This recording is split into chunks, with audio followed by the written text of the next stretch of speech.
Contribution کی ہے، گیلنٹری awards ہمارے افواج پاکستان کو جو ملتے ہیں ان کو ملیں، لیکن آپ نے ان شہیدوں کو جو ایوارڈ دیا ہے اس ایوارڈ کی بھی تصدیق کی ہے آپ نے. عطا تارڑ کو، اعظم نذیر تارڑ کو، اٹارنی جنرل کو، انہوں نے کیا کیا ہے مارکہ حق میں؟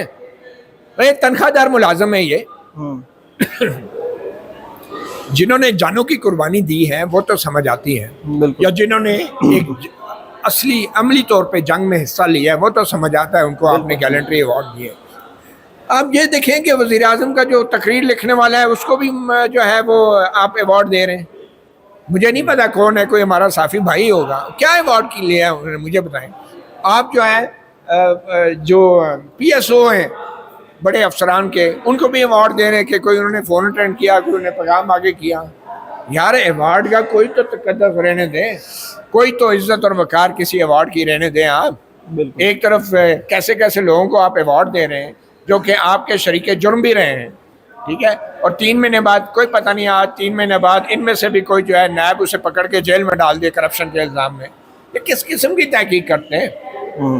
نوبیل پیس پرائز اور باہر کی پوری دنیا میں جو لوگ بڑے ایوارڈز کے لیے نامینیٹ کیے جاتے ہیں ان کی تمام معلومات پبلک کے سامنے رکھی جاتی ہے، وہاں پہ بحث ہوتی ہے. اب صدر ٹرمپ پہ کتنی بحث ہو رہی ہے، ٹھیک ہے نا.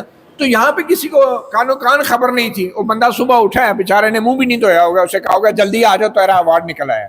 یہ ایوارڈ ہے، یہ کوئی پرائز بانڈ نکلا ہے کسی کا کہ لوگوں کو آپ بلا بلا کے ایوارڈ بانٹتے پھر رہے ہیں. ہمارے ساتھیوں نے انکار بھی کیا ہے. سیلف ریسپیکٹ ہونی چاہیے ہمارے اداروں کی، ہمارے ایوارڈز کی. آپ اس کو اس طریقے سے بانٹ رہے ہیں کہ ہمارے ایک ساتھی صحافی نے کہا میں اس قابل ہی نہیں ہوں. سچی بات یہ ہے کہ ان کی قابلیت پہ تو میں نہیں جاؤں گا، لیکن حقیقت یہ ہے کہ وہ یہ اس حکومت سے صحافیوں کو کم از کم ایوارڈ نہیں لینے چاہیے جب تک ارشد شریف کے قاتلوں کا پتہ نہیں چلتا، جب تک سلیم شہزاد کے قاتلوں کا پتہ نہیں چلتا. آپ یہ دیکھیں کہ حامد میر صاحب کا جو کمیشن رپورٹ تھی، وہ یہ حکومت جو صحافیوں کو ایوارڈ بانٹتی پھر رہی ہے، اس کو اتنی اخلاقی جرت نہیں ہے کہ وہ اس حامد میر کمیشن رپورٹ کو پبلک ہی کر دے، سرکاری طور پہ پبلک کر دے. ویسے لیک ہوئی بھی ہوگی لیکن اس پہ کون یقین کرتا ہے؟ اس کو پبلک نہیں کر رہے، ٹھیک ہے. آپ ایسی حکومت سے ایوارڈ لے رہے ہیں، اور خود حامد میر صاحب نے بھی لیا. اور میں سمجھتا ہوں کہ حامد میر صاحب کو یہ سوال اٹھانا چاہیے تھا. ٹھیک ہے، آصف زرداری صاحب ان کے بہت اچھے دوست ہوں گے، ظاہری بات ہے جب آپ جرنلسٹ ہوتے ہیں تو سارے آپ کے دوست ہو جاتے ہیں، مگر کیا حامد میر صاحب کو ایک ایگزامپل نہیں بنانا چاہیے تھا ارشد شریف کے حوالے سے؟ اس میں کوئی شک نہیں کہ انہوں نے اسلام آباد ہائی کورٹ میں ریٹ بھی دائر کی ارشد شریف کے حوالے سے کہ بھئی اس کے انہوں نے ایک سٹینڈنگ لی ہے. تو جب آپ ریٹ دائر کر رہے ہیں، آپ اتنا بڑا سٹینڈ لے رہے ہیں، تو پھر جا کے آپ اس سٹینڈ پہ کیوں چڑھتے ہیں جہاں پہ آپ کے گلے میں جو ہے وہ پٹی ڈال دی جاتی ہے کہ یہ ایوارڈ ہے جی آپ کا، آپ نے بڑی خدمات انجام دی. اور بھئی ایوارڈ آپ کا ہے، لیکن آپ یہ بھی تو دیکھیں نا کس کے ہاتھ سے دیا جا رہا ہے. ایک ایسی حکومت کے ہاتھ سے دیا جا رہا ہے جس کا وزیر دفاع کہتا ہے سر عام کہ یہ ہماری ہائیبریڈ حکومت ہے. تو آپ ہائیبریڈ حکومت سے ایوارڈ لے رہے ہیں، تو ان ایوارڈ کی کچھ تو عزت اور توقیر تو رہنے دی جانی چاہیے.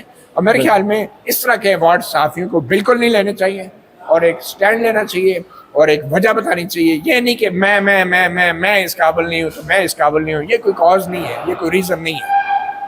بالکل ٹھیک ہے، بالکل ٹھیک ہے. صحافیوں کو بھی احتیاط سے کام کرنا چاہیے، بالخصوص ان حکومتوں سے جن پر وہ دن کو یا رات کو اپنے ٹی وی چینلز کے اوپر بیٹھ کر تنقید کرتے ہیں، اور پھر اگلے روز جب انہیں دعوت دی جاتی ہے تو جا کر وہ ان سے ایوارڈ بھی لیتے ہیں. اس سے اب جیسا کہ بات کی ارشد شریف شہید صاحب کی، تو ظاہری بات ہے ہم صحافیوں کو تو سب سے پہلے اس حکومت سے، چاہے یہ حکومت ہمیں ایوارڈ دے یا نہ دے، ہمیں سوال تو یہی پوچھنا چاہیے کہ ارشد شریف شہید کے قاتلوں کا کیا بنا، ان کو آپ نے کیوں کر ابھی تک نہیں پکڑا. بہرحال آج کے اس ولاگ سے اتنا ہی. مجھے مطیع اللہ جان صاحب کو اور امانت کشوری صاحب کو اجازت دیجیے. اللہ حافظ.